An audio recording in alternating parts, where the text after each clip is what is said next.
Allah memuliakan manusia di antara semua ciptaan-ciptaannya. Allah mengistimewakan matahari di antara sekian banyak bintang. Allah mengistimewakan para rasul, para nabi di antara sekian banyak manusia.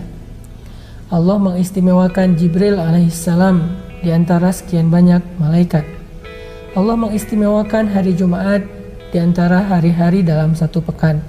Sebagaimana Allah mengistimewakan sekian banyak makhluknya di antara makhluk-makhluknya yang lain, begitu juga Allah mengistimewakan bulan Ramadan di antara 12 bulan di dalam satu tahun.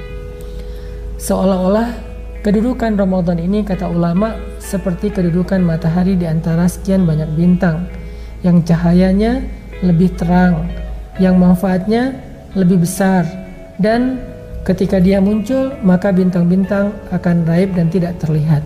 Atau juga para ulama mengumpamakan kedudukan Ramadan di dalam 12 bulan dalam satu tahun di sisi Allah Subhanahu wa taala adalah seperti kedudukan Nabi Yusuf di antara saudara-saudaranya di sisi Yakub alaihissalam. Sebagaimana Nabi Yakub sangat mencintai Nabi Yusuf, maka demikianlah Allah sangat mencintai bulan suci Ramadan. Sehingga siapapun di antara hamba-hambanya yang mendapatkan keistimewaan untuk bisa bertemu dengan bulan suci Ramadan, mengisi bulan tersebut dengan ibadah-ibadah yang istimewa, maka kedudukan hamba itu di sisi Allah adalah seperti kedudukan Nabi Yusuf di antara saudara-saudaranya di sisi Nabi Yakub. Ini adalah keistimewaan dari bulan suci Ramadan. Kalau kita membaca hadis-hadis Nabi dan perkataan para ulama tentang bulan ini, maka kita akan menemukan banyak sekali keistimewaan yang dimiliki oleh bulan Ramadan dibandingkan dengan bulan-bulan yang lain. Walaupun semua bulan dan semua waktu itu adalah waktu-waktu yang baik, tetapi tetap aja di antara yang baik itu ada yang paling istimewa. Seperti waktu malam, maka sepanjang malam itu adalah waktu yang baik, tetapi yang paling istimewa adalah sepertiga malam terakhir. Sepanjang satu pekan adalah hari-hari yang baik, ada hari Senin, ada hari Kamis, dan hari-hari yang lain.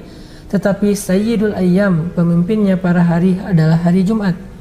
Seperti semua para nabi adalah hamba-hamba yang baik, hamba-hamba yang istimewa di sisi Allah. Tetapi pemimpinnya para nabi, Sayyidul Anbiya, adalah Rasulullah SAW. Begitu juga semua bulan adalah bulan yang baik, tetapi yang paling istimewa dan pemimpinnya para bulan adalah Ramadan. Sehingga di dalam banyak hadis Nabi menyampaikan keistimewaan Ramadan, yang mudah-mudahan kalau kita belajar tentang keistimewaan Ramadan, kita jadi tahu kenapa kita harus bersyukur ketika kita mendapatkan kesempatan bertemu dengan bulan suci Ramadan. Teman-teman yang dirahmati Allah Subhanahu wa taala, pada kesempatan ini saya pengen sharing kepada teman-teman beberapa keistimewaan yang dimiliki oleh bulan suci Ramadan. Yang pertama, bulan Ramadan ini adalah bulan yang di dalamnya Allah turunkan Al-Quran. Allah berfirman di dalam surat Al-Baqarah ayat 185, Syahrul Ramadan alladzi unzila fihil Qur'an hudal linnas wa bayyinatin minal huda wal furqan. Bulan Ramadan adalah bulan yang diturunkan di dalamnya Al-Quran.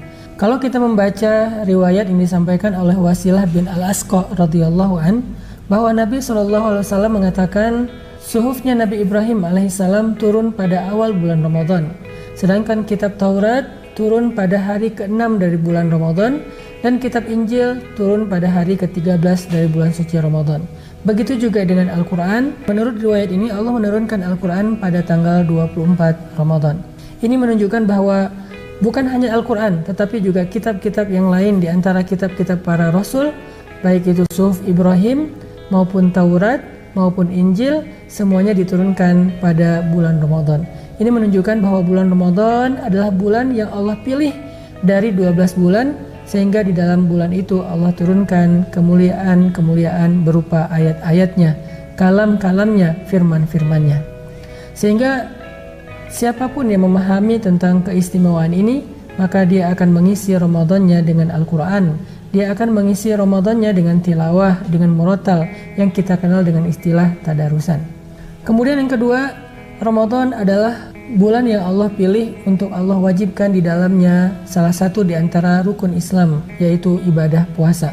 Allah Subhanahu wa taala berfirman, Ya ayyuhalladzina amanu kutiba alaikumus siyam kama kutiba alal ladzina min qablikum la'allakum tattaqun. Wahai orang-orang yang beriman, telah diwajibkan bagi kalian berpuasa seperti telah diwajibkan kepada orang-orang sebelum kalian, supaya kalian menjadi orang-orang yang bertakwa. Ini menunjukkan bahwa bulan Ramadan adalah bulan yang istimewa, sehingga Allah memilihnya di antara 12 bulan untuk menjadi bulan yang di dalamnya Allah wajibkan ibadah puasa secara utuh 1 bulan penuh, 29 hari ataupun 30 hari. Sehingga siapapun yang berpuasa pada bulan ini, maka dia akan mendapatkan keistimewaan dari Allah Subhanahu wa taala, sebagaimana sabda Rasulullah sallallahu alaihi wasallam, siapa yang berpuasa di bulan Ramadan dalam keadaan beriman dan mengharapkan pahala di sisi Allah, maka Allah akan mengampuni seluruh dosa-dosanya. Dan puasa Ramadan bukan hanya ibadah sunnah, bukan hanya ibadah yang mubah, bukan hanya anjuran, tetapi wajib, bahkan dia termasuk di antara rukun Islam, yang artinya tertolak keislaman seseorang, dipertanyakan keislaman seseorang apabila secara sengaja dia enggan berpuasa di bulan Ramadan. Saking pentingnya ibadah puasa. Dan Allah memilih Ramadan untuk menjadi bulan yang di dalamnya diwajibkan ibadah tersebut. Kemudian yang ketiga, kalau kita membaca beberapa hadis yang lain, Nabi juga mengatakan bahwa bulan Ramadan itu adalah bulan taubat dan bulan ampunan. Sehingga banyak sekali kita temukan hadis-hadis tentang salah satu di antara keistimewaan Ramadan adalah diampunkan dosa. Termasuk hadis yang tadi saya bacakan, riwayat Bukhari Muslim dari Abu Hurairah, Rasulullah SAW bersabda, siapa yang berpuasa bulan Ramadan dalam keadaan beriman dan mengharapkan pahala di sisi Allah, maka ghufira lahu ma taqaddama min dzambi. Allah hapuskan dosa-dosanya yang telah lalu.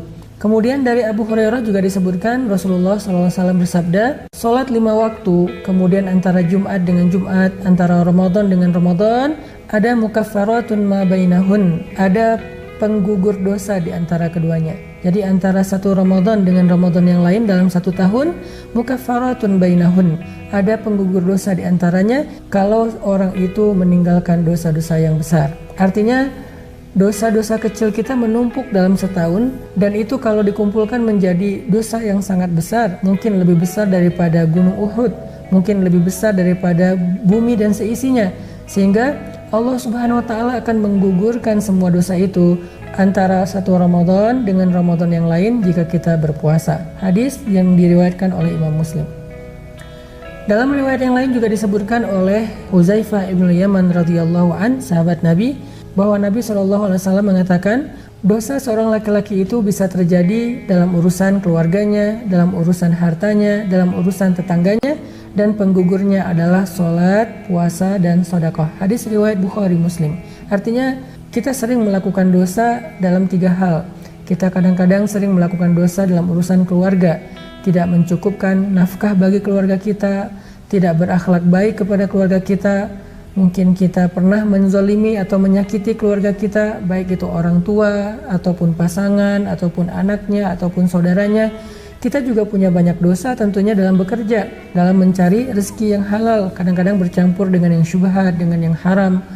Atau juga kita kadang-kadang menyakiti teman kerja kita. Kita juga kadang gak sengaja membuat dosa kepada tetangga kita, baik tetangga komplek maupun tetangga dalam urusan kehidupan kita sehari-hari di pasar, di kantor, dan seterusnya.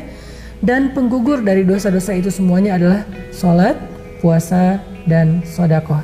Sehingga siapa yang bisa memaksimalkan ibadah puasanya, maka Allah jaminkan semua dosa dalam kehidupan dia selama ini akan Allah gugurkan satu persatu selama bulan Ramadan.